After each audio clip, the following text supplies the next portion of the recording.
there's no doubt that the countries in the Pacific and various other parts of the world, for them, because of the fact that they have very low rates of carbon output, in fact practically negligible in comparison to other countries, the reality is that because these countries are still nonetheless at the cold face of climate change, so there's a particular level of vulnerability.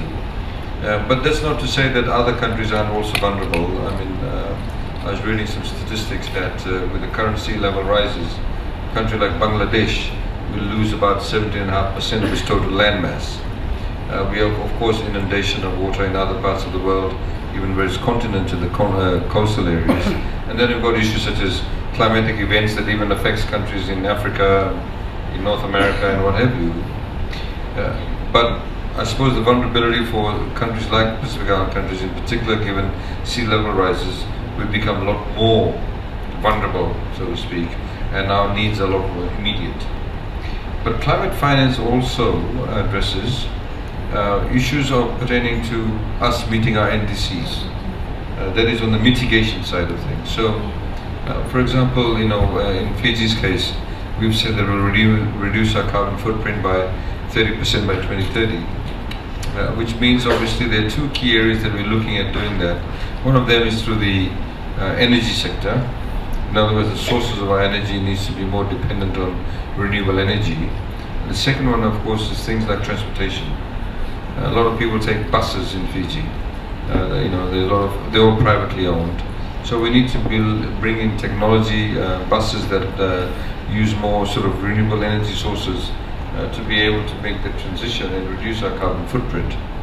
But the fact of the matter is that by investing in these projects, overall actually in the long term, it's not immediate perhaps, in the long term you're actually reducing your own cost, your running cost of your country. So if you're able to have 100% renewable energy source towards your electricity grid, then your source, we spend close to $1 billion a year in Fiji buying fossil fuel.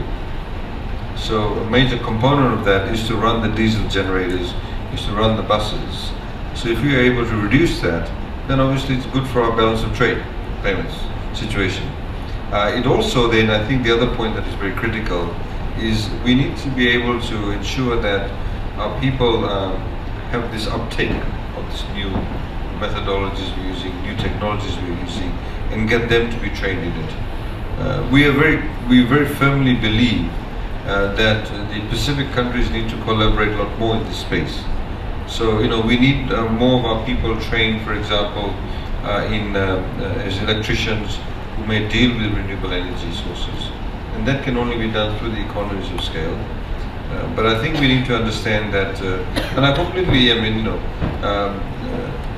agree with many of these sort of sentiments, the philosophical issues that sort of stem from this, the genesis behind all of this. But the reality is that we also have to be able to adapt. As we need to adapt to climate change, we need to adapt to some of these international negotiations. At the end of the day, I think what is really critical for us to understand is the practical implication of it. How will it practically impact upon us? So sometimes, you may be able to take the cookie out of the jar, not with a straight hand, but putting it behind your back. The reality is you still get the cookie out of the jar. I think that's what we're all about. And I'm hopeful also with the changes with the GCF, it becomes a lot more streamlined. And I completely agree that sometimes, and it's not just to do with GCF, but sometimes also with MDBs, there seems to be an over-emphasis on perhaps the risk side of things, and spend half your time in terms of mitigation of the risk associated with a particular project. And that is something that you need to be able to negotiate.